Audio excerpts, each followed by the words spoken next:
it's not looking too bad. Not too bad. I'll always take that. Thank you, Corsa. She'll be back later on with more weather for us. The time is 7:22 and time for us to turn our attention to the Metropolitan Police Force once more. They are heading for their lowest staffing levels in a decade. Now, this is according to the Commissioner, Mark Rowley.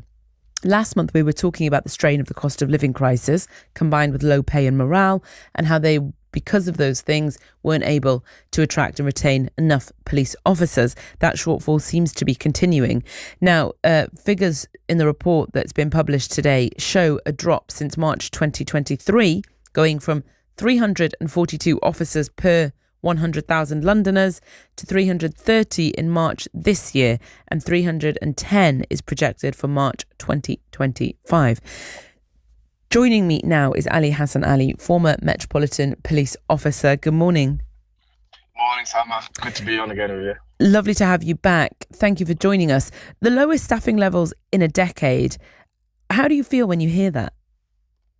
It's depressing, to be honest. As a former police officer, I know the problems and issues and what my, ex-colleagues all face. It's really depressing to hear.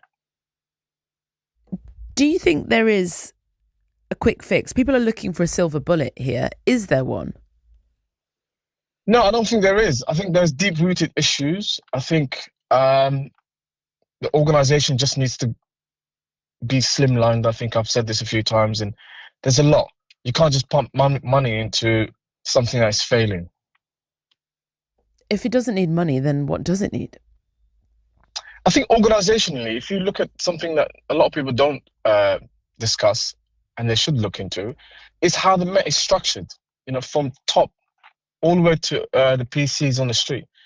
I think organisation just needs to be slimlined. It needs to be made more effective. It needs to have people in charge who are a bit more proactive about London and fighting crime rather than appeasing, a certain trend or the public occasionally. Do you think there's too many people at the top? Is that your point? Yeah, absolutely. I've always said it. There is no communication. Sarah Everard's vigil was the perfect example. People, commanders making local decisions that no one at the top was aware. A lot of them don't talk to each other because they're all in competition. Everyone wants to outdo. The next inspector wants to outdo the guy above him, or the sergeant wants to outdo the guy above him or the woman above him. So they're all... Is it that competitive from within? It is very competitive. It is very competitive. You have multiple people making independent decisions who then make some very bad decisions, and people above them have to deal with consequences. That's interesting, because listeners might think, actually, everyone's in the same team working together to protect Londoners. But that sounds like everyone's vying to get one-upmanship on someone else. Yeah, it absolutely is. And it's to the detriment of the policing plan for London. And obviously, we've seen it time and time again where things spectacularly fail. And everyone's wondering, why aren't these borough commanders who make these bad decisions being held to account? A lot more can be done. When we are talking about the lowest staffing levels, can you just give me a little overview of what that actually looks like? Because I know you retired from the force not that long ago, so you have an idea of what does that actually look like. If there's low staffing levels, how does it change the job that you as an officer are doing? What does it mean? So I resigned.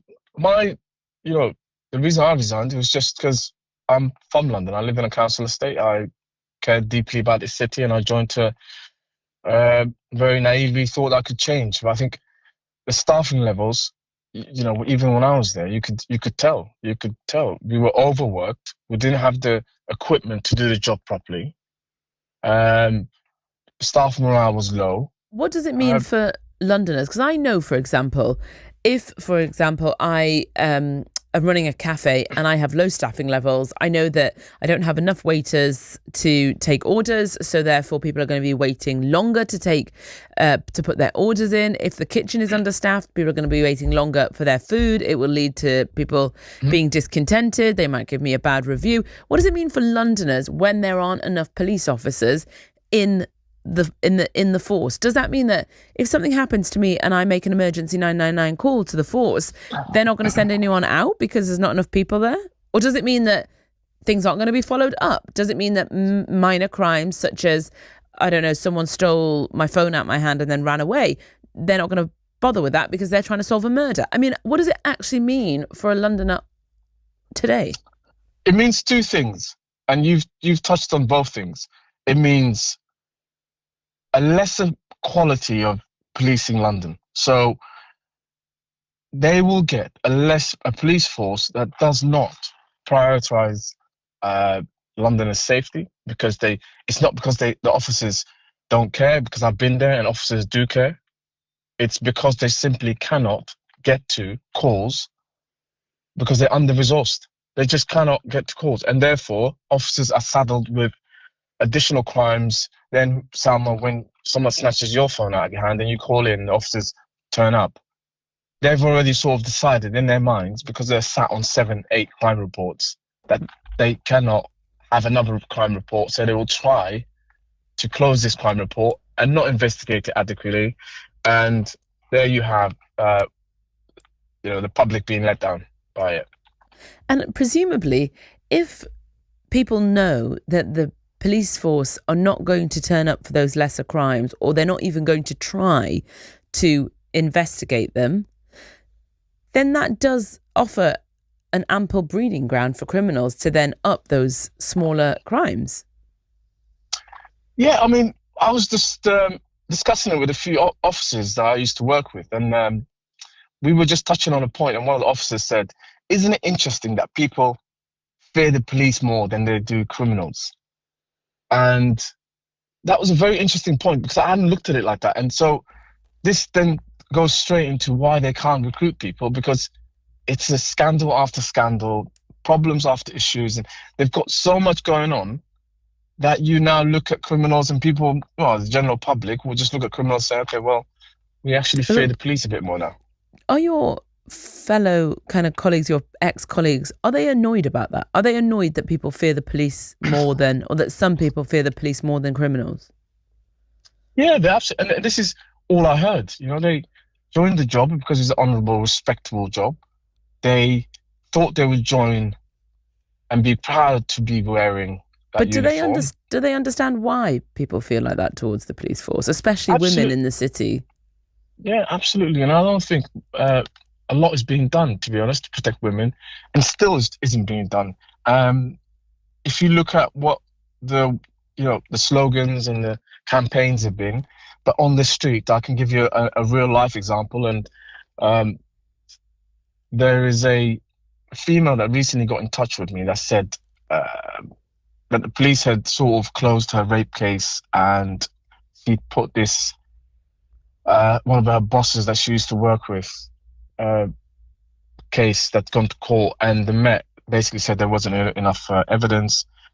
She feels they hadn't investigated the report properly.